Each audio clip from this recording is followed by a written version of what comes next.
Betrayal wears the faces of those you love most. Diego Ramos, a feared syndicate boss, woke from a devastating car crash, allegedly blind and paralyzed from the neck down. Instantly, his glamorous fiancée and power-hungry brother abandoned him, plotting to steal his empire right beside his hospital bed. But they made one fatal miscalculation. Diego was faking. He saw everything, and the only person who stayed by his side was Carrie, the overweight, overlooked maid who was about to become a queen. Gunpowder and burnt rubber were the last things Diego Ramos remembered before the world faded into an agonizing, crushing black. The orchestrated crash had been flawless, a seemingly tragic accident on the slick, winding roads of the Amalfi Coast, designed to silence the head of the Ramos crime syndicate forever. But Diego was a man forged in fire and survival. He did not die in the mangled steel of his armored SUV. Instead, he woke up in the sterile, heavily guarded wing of a private hospital, battered, bruised, but entirely whole. It was during those first agonizing hours of consciousness, listening to the hushed, frantic voices outside his door, that paranoia wrapped its cold fingers around his throat. Someone on the inside had cut the brake lines. Someone with access to his personal garage. The list of suspects was dangerously short, pointing directly to his inner circle. When Dr.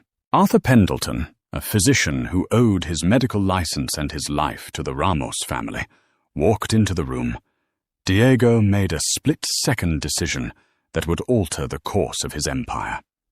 Pulling the doctor close by the collar, Diego issued a terrifyingly calm ultimatum. The medical report was to be altered. As far as the world, his family, and his enemies were concerned, Diego Ramos had suffered catastrophic spinal trauma and severe optic nerve damage. He was to be pronounced permanently paralyzed from the neck down and totally, irreversibly blind. Diego wanted to see exactly how the vultures would circle when they thought the lion was dead. The return to the sprawling Ramos estate was a masterclass in theatrical tragedy. Diego was wheeled into his grand, opulent master bedroom, staring blankly ahead, his body rigid and unresponsive. Sitting in that custom-built medical bed, he engaged in the most grueling physical and mental endurance test of his life.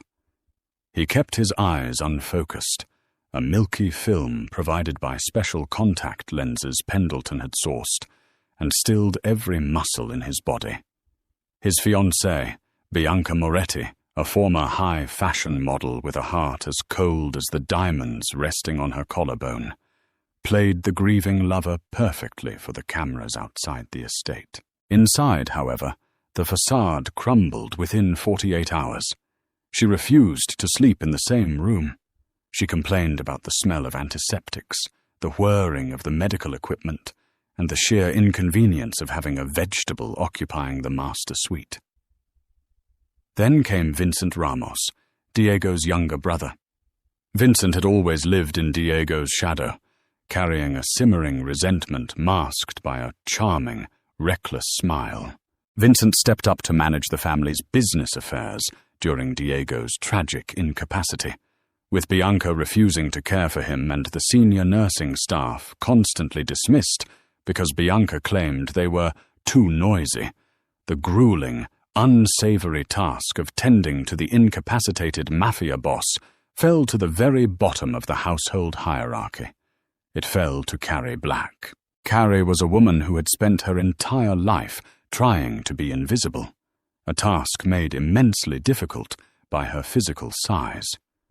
She was undeniably fat, a fact the other staff members and Bianca never let her forget. She possessed a soft, round face, a heavy, deeply curved figure, and thick, sturdy legs that ached after 16-hour shifts. Carrie was usually relegated to the basement laundry or the deep cleaning tasks where the glamorous Bianca wouldn't have to look at her. Bianca despised Carrie's appearance, often mocking her weight and calling her a blight on the estate's aesthetic. But caring for a paralyzed man required heavy lifting, rolling him over to prevent bed sores, bathing him, and dealing with the grim realities of total physical dependency.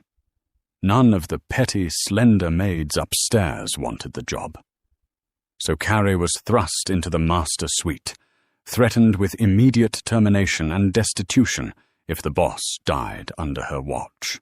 Diego's first real interaction with Carrie happened on a rainy Tuesday evening. He lay perfectly still, listening to the heavy, uneven footsteps approaching his bed. He braced himself for the rough, indifferent handling he had experienced from the temporary nurses. Instead, a warm, remarkably soft hand rested gently on his shoulder. "Mr. Ramos?" a voice whispered. It was timid, melodic, and trembling with a deep well of empathy.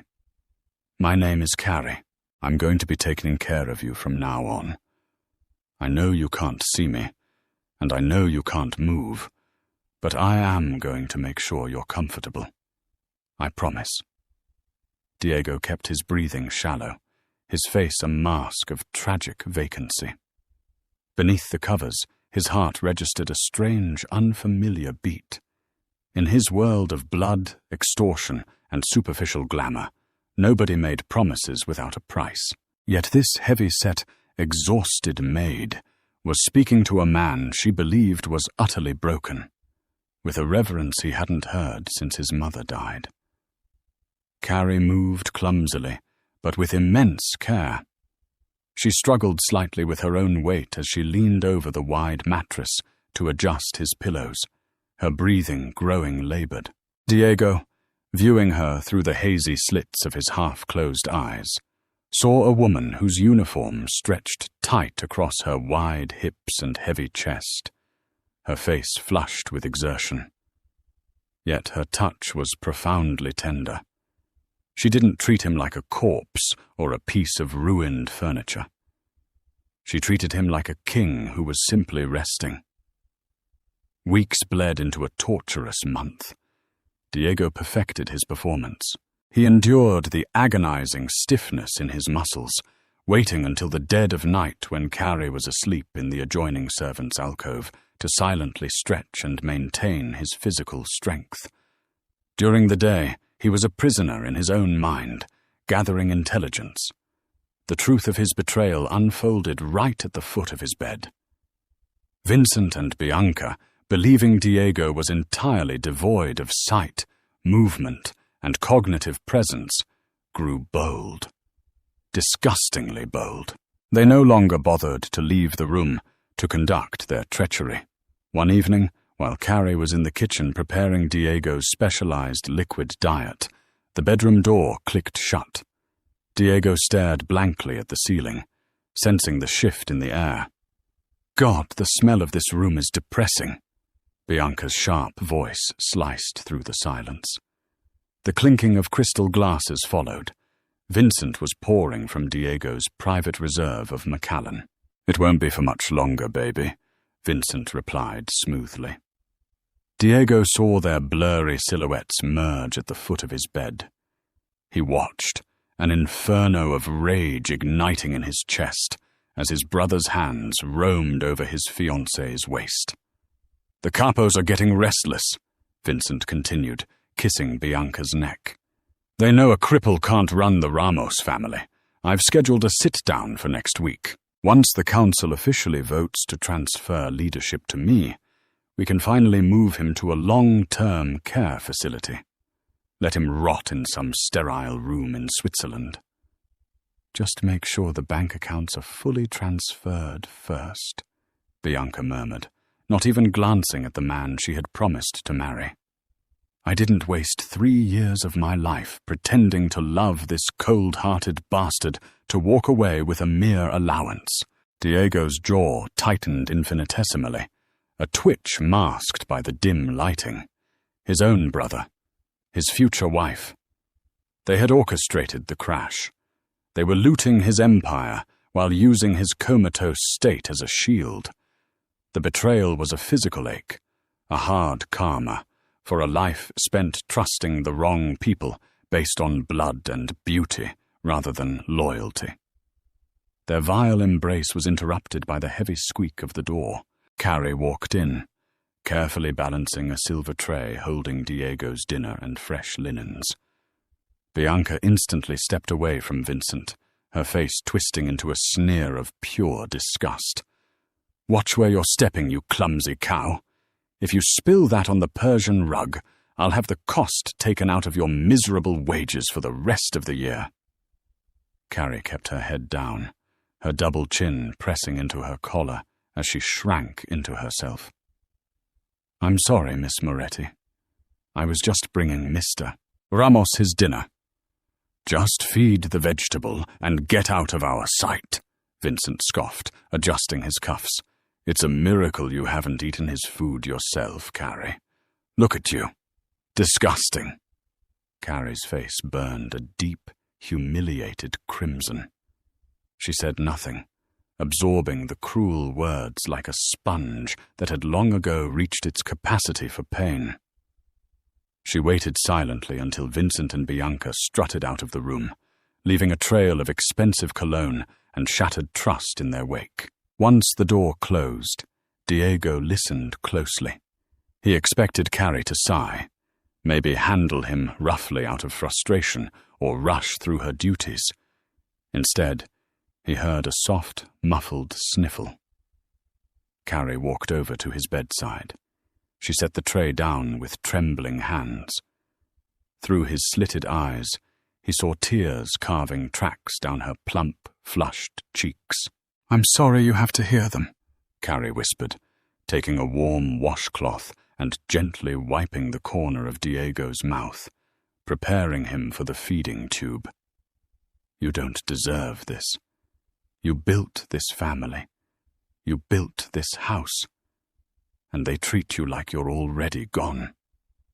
She sat on the edge of the bed, the mattress dipping significantly under her weight. For the first time in his ruthless life, Diego felt an overwhelming urge to reach out. He wanted to wipe the tears from this woman's face. He wanted to wrap his hands around Vincent's throat for speaking to her that way. "They think I'm stupid," Carrie continued softly, carefully administering his liquid meal. "They think because I'm fat and quiet, I don't notice things. I know they're stealing from you, Mr. Ramos. I see the papers Vincent brings in. But I'm just a maid. If I speak up, they'll kill me." She paused, her thumb gently stroking the back of his paralyzed, calloused hand. "But I won't leave you. I won't let them send you away alone." Diego's heart seized. Here was a woman who had absolutely nothing. A woman who was mocked, overworked, and treated like dirt on the bottom of a designer shoe. Yet her loyalty to a broken man who couldn't even say thank you was absolute. She wasn't staying for money. She wasn't staying for power. She was staying out of pure, unadulterated human decency. In the dark shadows of his feigned prison, the Mafia Boss realized something profound. His empire was crumbling. His family was a den of vipers. But in the center of the wreckage, he had found a rare, unpolished diamond. As the week progressed toward Vincent's planned hostile takeover, the atmosphere in the mansion grew volatile. The impending syndicate meeting meant Vincent needed to assert total dominance, and he took immense pleasure in doing so by degrading Diego in front of his loyalists. It was a Thursday afternoon when Vincent brought